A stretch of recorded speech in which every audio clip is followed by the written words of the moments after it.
The history of gaming is a mixed bag. There's a lot of high points, but there are a lot of low points. And while celebrating the good is important, it's also important to talk about the bad. Without knowledge, history is doomed to repeat itself, is it not? Hi folks, it's Falcon, and today on gameranx, 10 of gaming's biggest tragedies. Starting off at number 10, I think we're going to touch on something that's going to hit home for a lot of people here. I mean, the gradual decline of the Xbox brand. In the mid-2000s, Xbox was riding pretty high. The Xbox 360 was easily outselling the PlayStation 3. They had a whole slate of quality exclusives. They basically kickstarted the entire indie games boom with their summer of arcade promotions, and the third-party games were usually the best ones on the console, even with major issues like the Red Ring of Death, which, by the way, cost Microsoft $1.15 billion to fix. They were riding high. Part of it was that even with that major screw-up, they did the right thing and fixed everybody's consoles for free, unlike what Intel is doing with those 13th and 14th generation processors.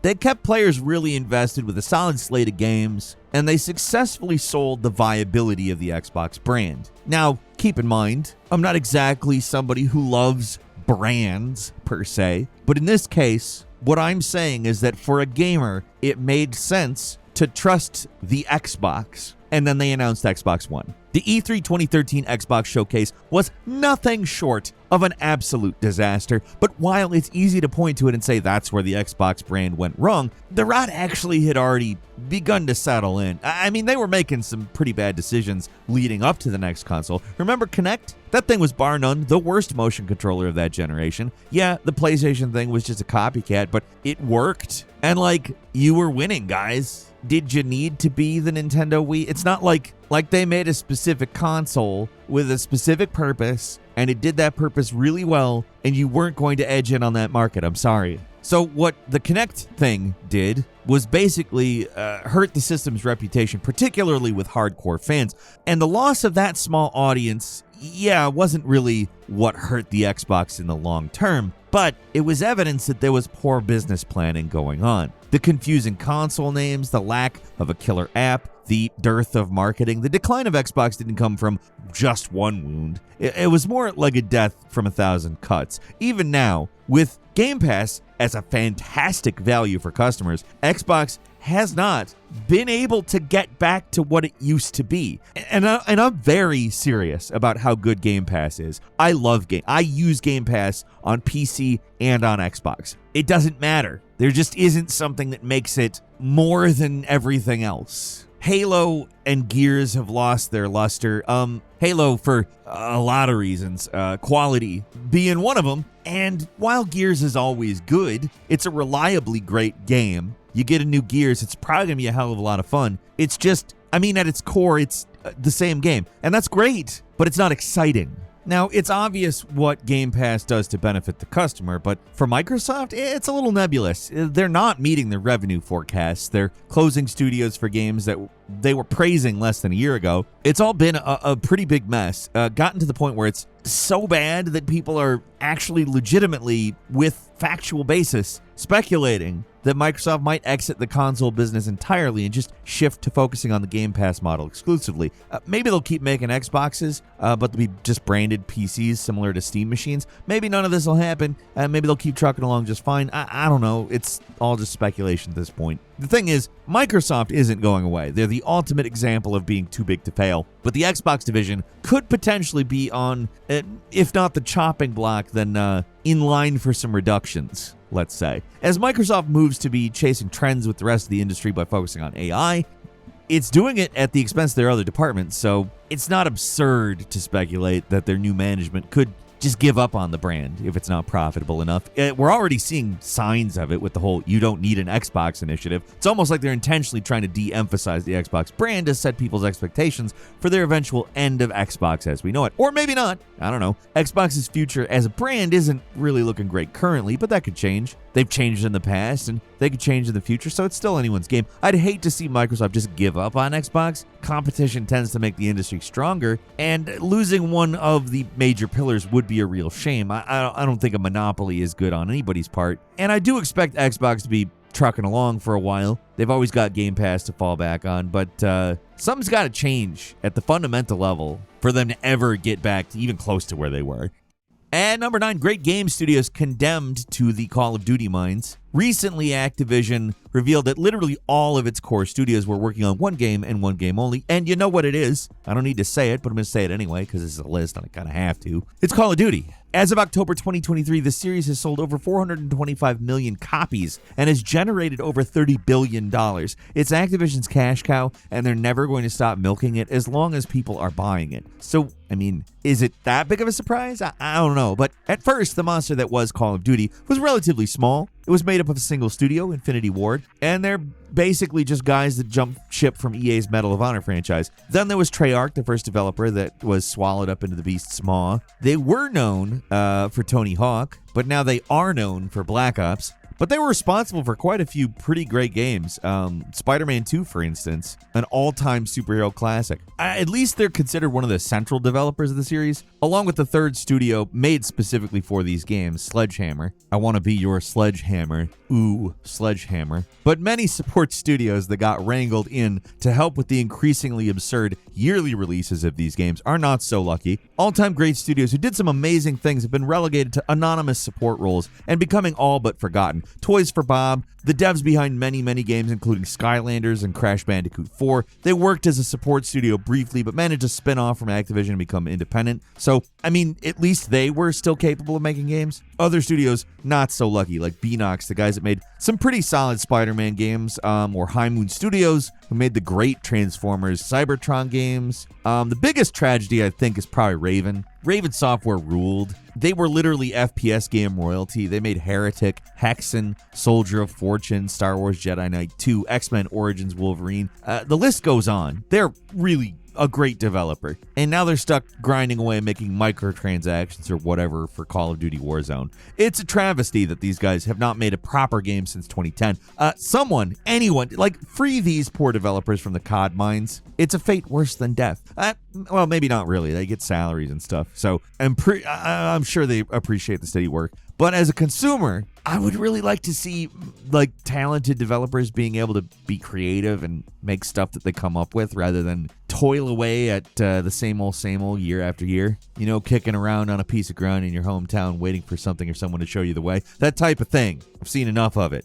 And number 8, the slow decline of physical games. The death of physical media has been a long, labored process. And I'm not going to tell you that physical media is automatically better. But I am going to tell you that the way they've done digital has not exactly been great. So it's kind of only a matter of time before GameStop and Best Buy and all of these other avenues for buying games physically just sort of go away. A lot of them have gone away already. It's also just easier and more convenient to download games, and with internet speeds getting faster and faster, it's becoming harder to justify owning games physically anymore. And I do want to say this, that's a real advantage. It's just you have no control. I can imagine a situation where it's like this, except for you can store a game on a hard drive or something and put it in a drawer. And when you put that hard drive back in and play a game, it doesn't lock you out due to some kind of DRM thing. Well, we can't check in on the servers, so we can't play the game.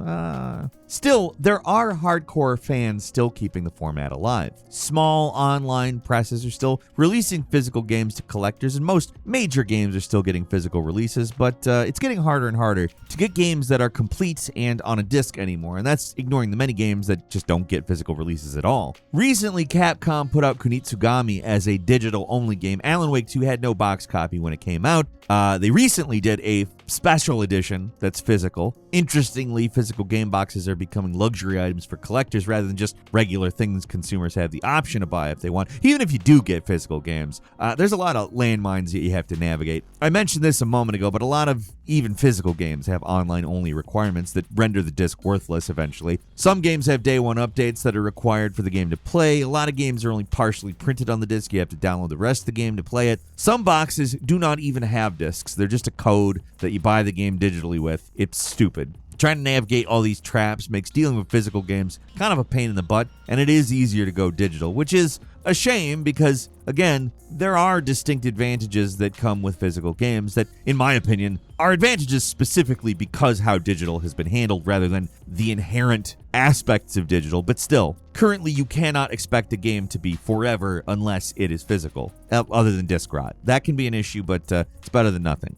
At number 7, a live service game that died twice. The thing about live service games is that despite the fact that it seems like every other week we're hearing about one that underperformed or shutting down permanently, it's still a very successful business model when applied correctly. Games like Final Fantasy XIV, League of Legends, Genshin Impact, GTA Online, Fortnite, these are all massive successes. They're live service games. If the audience is there and you're doing something that they want, it makes sense. It's very lucrative, almost like a lottery, which means it's rare that a game catches on, but if it does, they're set for life. So many companies saw the massive success of these games enjoyed and, unsurprisingly, wanted a piece of the action. The problem is, and this is becoming increasingly apparent, that there is only so much time in a day. Eventually, the market is just oversaturated, and that's what happened. Everyone and their mother tried to make a live service game. BioWare made Anthem, Crystal Dynamics made The Avengers, Rocksteady did the Suicide Squad, and they all kind of suck, and they all failed. They just thought they could apply a lot of what they already knew to this business model that, frankly, requires a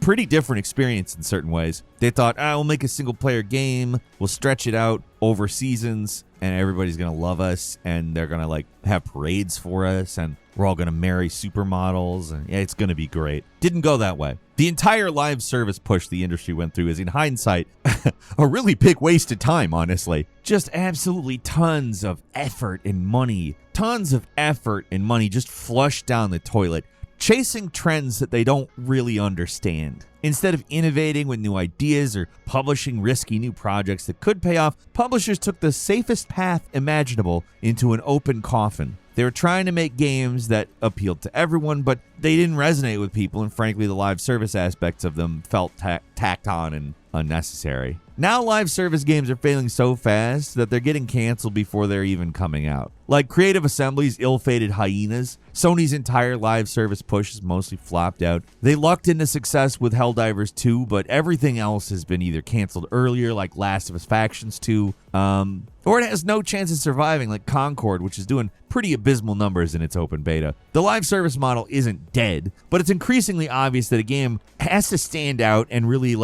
be something that A, meshes with the business model in a way that another game can't, and B, just above and beyond delivers on whatever it's promising. Because just like a fun game, it's gonna fizzle out. People don't play games forever. It's gotta be something they really can't get anywhere else. Like Helldivers is kind of a rare game where it understands what it needs to be. It has a constantly evolving story. It does something new pretty much, at least enough. And most of these games, they don't do that. It's just somebody let's make a video game, but instead of giving you everything, we'll just spread it out as thin as we possibly can and make people pay for stuff along the way. It's stupid.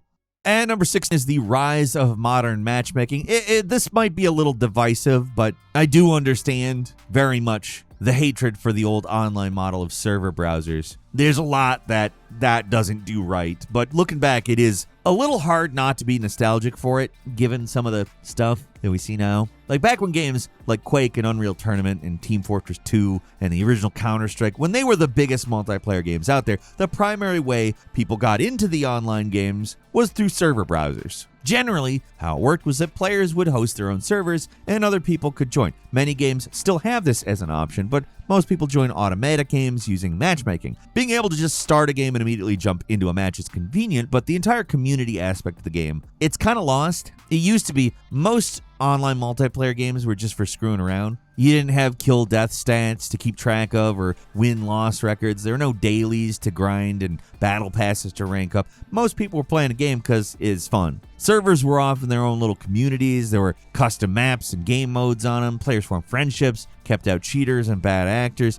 Even though everyone had a username, it was somehow less anonymous than it is now. So you couldn't get away with quite as much. In a lot of games now, other players might as well be bots. You never hear them or interact with them in any way. That's not necessarily bad. when you're just thrown in with a bunch of random people, communicating isn't great. Again, part of the reason that was good was because of what I just described in the community aspect of the server. But really the best you can expect nowadays is somebody mumbling to themselves because they forgot to turn the mic off or getting a crying baby or something. But actual human interaction is minimal, and community is, it's basically not there. When people do talk, you're stuck with obnoxious kids shouting slurs into the voice until they get banned, which is, not long anymore. Or overly serious tryhards, just, barking orders like they're actually in a firefight.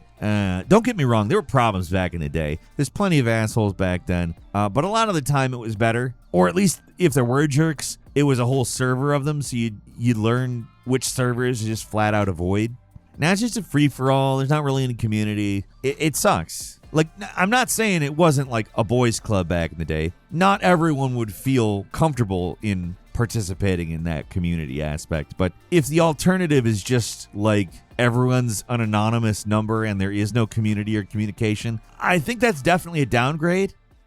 At number 5, and this one cut me deep, Rockstar abandoning Red Dead Redemption 2. It's probably one of gaming's most baffling tragedies. Rockstar releases this game, it's basically their masterpiece. It sold insane, and to be frank, it's still doing respectable numbers in sales. A lot of people would love to sell that many games. All that happened, and Rockstar decides to do nothing with it. It's 2024 at time of writing. In case you come back to this sometime in the future. There is still no next-gen update for the game, leaving the PC version as the only real way to play the game now with modern visuals. Red Dead Online has officially been dead for about 2 years at this point. They stopped major updates in 2022, but the writing was on the wall for several years. It took less than a year for Rockstar to mostly give up on online. Why would they stop supporting such a highly regarded, well-reviewed, and beloved game? Simple. GTA Online was way more profitable, and they wanted to move all development over to Grand Theft Auto 6. You'd think a studio this massive could have people working on Red Dead 2 and GTA 6 at the same time, but apparently not. The reality is, GTA Online is basically like a hose spigot for money, and Red Dead Online, it wasn't. It was a success. Like with any other developer,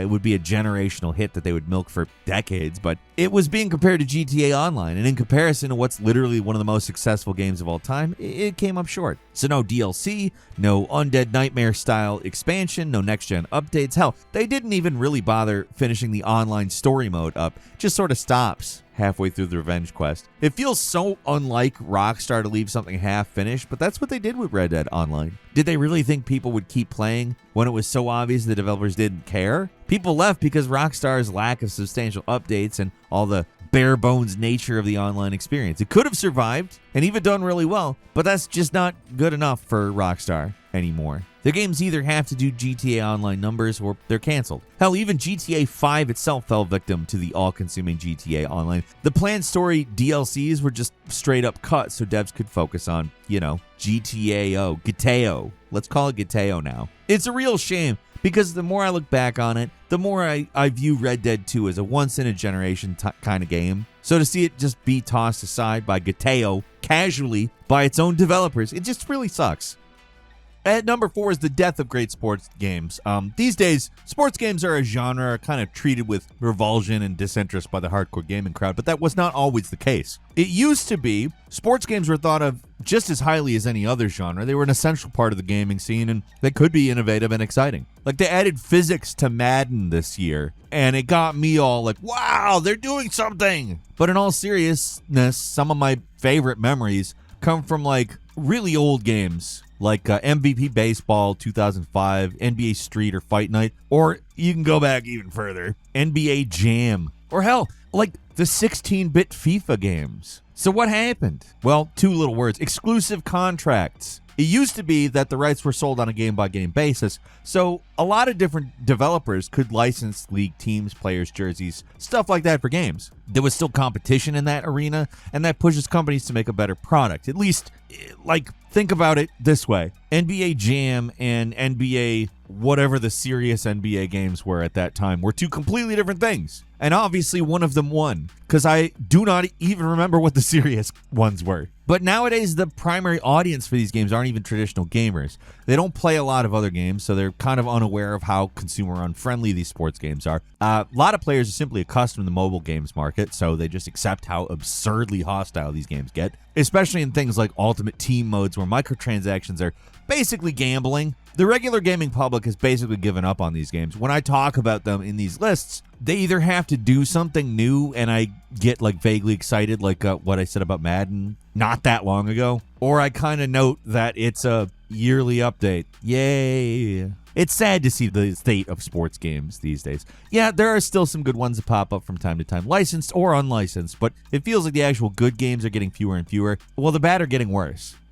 At number 3 is Sega's exit from the console market. Some old wounds never heal. In the late 80s and a chunk of the 90s, Sega's was Nintendo's #1 competitor. It was the original console war, and growing up, you were either a Sega kid or a Nintendo kid. If you had rich parents, maybe you were both sides kid, but in the console war, there really weren't fence sitters. It was us versus them, and nobody was spared. I was, of course, as you might expect from the fact that I'm talking about this at all, a Sega kid. Their downfall was, by the way, surreal to watch. If you were following game news at the time, you probably saw it coming, but it still felt like a seismic shift in the industry as a whole. Sega was the console competitor, but after the Dreamcast failed to catch on, which, by the way, friggin' awful thing because it was just full of great games. But after that didn't work, they raised the white flag and the console was over. Nintendo won, and many of us were quite sour for a while, but nowadays I'm a pretty big Nintendo fan. Even though most of Sega's wounds were self-inflicted, might I add, it's hard to not feel bad about how it all went down. The Dreamcast was, and still is, an absolutely legendary console with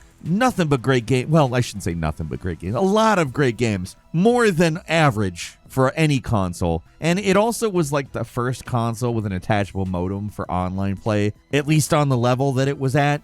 But after the flops of the 32X and the Saturn, in America at least, the Dreamcast just didn't stand a chance. People had been burned too many times. They threw too many consoles out. It was crazy. Basically the same mistake made in the previous console era that ended in, just a massive crash that destroyed the industry. And with the PlayStation 2 looming on the horizon, for most consumers, the Dreamcast was just too risky at that price. People wanted to play it, but often couldn't because, well, Sega failed to capitalize on the Dreamcast's initial sales. To be frank, they were pretty strong, but they took too long to restock and the price of the console was just too high. The PlayStation 2 was cheaper, and it was a proven brand that wasn't waffling all over the place, so everybody kind of went with that. A real shame, because I could name you a crazy list of games that were just absolute monsters at the time. Jet Set Radio, both Sonic Adventures, Crazy Taxi. At least they went out on a high note. Moving on to number 2, the failed promise of mobile gaming. You know what's weird? When I say portable system, what do you think of? The Game Boy, the Switch, maybe even the Steam Deck? But the thing most people probably don't think of is the phone. A huge portion of the human population has a portable gaming system in their pocket, but so few of us think of it that way. At first, it seemed like the sky was the limit. There was real potential for the mobile market, and it could have been the next great frontier of gaming. Like, do you remember how big of a killer app Angry Birds was? There is 2 Angry Birds movies that were both successful. Good, maybe not. Successful, though. Unfortunately, it became a cesspool of gambling, free-to-play garbage, nonstop ads, misleading marketing, deceptive practices, the works. That's what it is. It became that super quick, it's nasty, it's an unregulated back alley casino full of grifters, ready to fleece you for everything you got. And that's not to say that there are no good games on mobile. There are. But compared to everything else, the amount of actual games on the platform is astoundingly small. It didn't have to be that way either. It could have been a significant market with tons of real games. The problem is, the mobile market trained people to believe that premium experiences aren't worth premium prices. When Resident Evil 4 came out on mobile, people scoffed at the $30 price tag, even though it's the full game just on mobile. It's also a surprisingly good port. It just didn't sell well because mobile players will not pay those kinds of prices for games, regardless of how good the game actually is, too. Sure, it's a slightly downgraded experience. I'm not going to pretend it isn't. But that used to be common for portable gaming. People would buy simplified versions of games that were better on consoles, but the convenience of the portable system would give them value. That's not good enough anymore. Not even for games that are made for mobile. Once free-to-play and cheap $1 to $3 games took over the market, there's just no room for real games. It's essentially two completely different markets now. There's mobile and then there's gaming. One is a bunch of glorified slot machines with a 0% chance of payout, and the other games are, fun. It didn't have to be that way, and it's a tragedy that it is. Everyone already has the perfect portable already, but if we actually want to play most games on the go, we have to go elsewhere. And finally, at number 1, the 2023 games industry bloodbath. The amount of jobs lost in the games industry in 2022 and 3 is mind-blowing. Over 9,000 teehee in 2022 and around 11,000 in 2024. The year isn't even over yet. I mean, we're really on a downturn. There's an absurd amount of people losing their jobs, and it's not one specific company to blame here. Of course, Embracer is one of the main culprits. These idiots caused the shutdown of so many great studios because they were short-sighted and just stupid. Their entire business model was based on getting a big investment from Saudi Arabia, so when they didn't get that investment from Saudi Arabia, which, by the way, sounds hilarious. We're going to buy a bunch of game studios, and then the Saudis are going to give us cash. That is the dumbest idea I've ever heard. But it wasn't just them. Activision cut jobs, EA cut jobs, Microsoft has made some devastating cuts, including Arcane Austin and Tango Gameworks. The list goes on, and it really all sucks. So what happened? Why did so many people lose their jobs, even though the industry seems to be thriving? Well, a lot of the problems in the gaming industry are very similar to the ones in the tech industry, where we saw even more cuts. Tech has cumulatively seen about 800,000 jobs lost in the past few years, which sounds nuts. In comparison, the gaming industry actually kind of got off light. Generally, and I'm talking very generally here because I'm not a financial expert by any means, but gaming saw a noticeable bump during COVID. COVID spending was up across the board, and all these companies decided that spending more on live service games and gaming in general was a great idea, and they started rapidly hiring people. So when you scale like crazy, but you overestimate growth, they had to face reality when things came crashing down. That's the general perception, but it's not quite as straightforward as that. A lot of these companies that engaged in mass layoffs were the same companies posting record profits. Of course, the issue was that growth wasn't as high as they had predicted, and that could affect the value of the company. The reality is these companies chose to chase short-term profits that look good to investors, so they fired a lot of people to save on spending. There's a reason why Japanese companies in general didn't see the massive layoffs that hit Western devs. It's because their corporate laws make it so the companies can't fire people without an actually good reason. If the US and Europe had employee protection like that, it's unlikely they'd be able to justify the vast majority of the layoffs they engaged in during the 2023-2024 period. It sucks so much that so many people lost their jobs, but the real tragedy here is that so many of these people are just walking away from the games industry entirely. Imagine all that potential, all that possibility, all those cool games some of these guys could have made, and we'll never see it. I do have some bonus tragedies for you, which is hilarious to say. Firstly, Titanfall 2 being assassinated by the coward EA. Awesome, amazing multiplayer, all-time great campaign mode, should have done way better than it did. Unfortunately, the geniuses at EA in their infinite wisdom decided the game should come out between two of the biggest games of the year, Battlefield 1 and Call of Duty Infinite Warfare. It didn't come out the same day or anything. These games both came out on different days, but it was sandwiched between October 28th when Battlefield 1 came out October 21st and Call of Duty came out November 4th. Being sandwiched between these two titans did Titanfall no favors. In fact, one could make a pun about a titan falling here. I don't know what EA was thinking, putting the game out a week after their own blockbuster FPS and a few days before the next hotly anticipated Call of Duty game. It's one of their most baffling business decisions of all time, and it screwed Titanfall 2 right from the start. And finally, the Shenmue story will never get finished. Depending on who you are, this entry is either a funny joke or a devastating tragedy, the worst of them all. For the few people who played it, Shenmue 1 was a revolutionary experience. It eventually got a sequel that moved the plot forward, but there was still so much left to go. According to Yu Suzuki, the game's director, the series was going to have 11 chapters, or 16. I don't remember. I think he changed the numbering at some point. But in total, Shenmue 1 and 2 only covered 4 out of the 11 planned chapters. Years passed and the series remained unfinished. A lot of fans assumed it would always be, but in a shocking twist, Yu Suzuki launched a Kickstarter for the third game back in 2015. Yeah, it might have to be truncated or a little rushed, but they could finally conclude the story. They're never going to get another chance at this series again, so now's the opportunity to finally wrap everything up. And it didn't happen. Shenmue 3 barely moved the plot forward and ended just as inconclusively as ever. So little happened in it to push the plot forward that honestly, if they made a fourth game, which is never going to happen, it could be summarized in like an opening paragraph. Nothing happens in this game.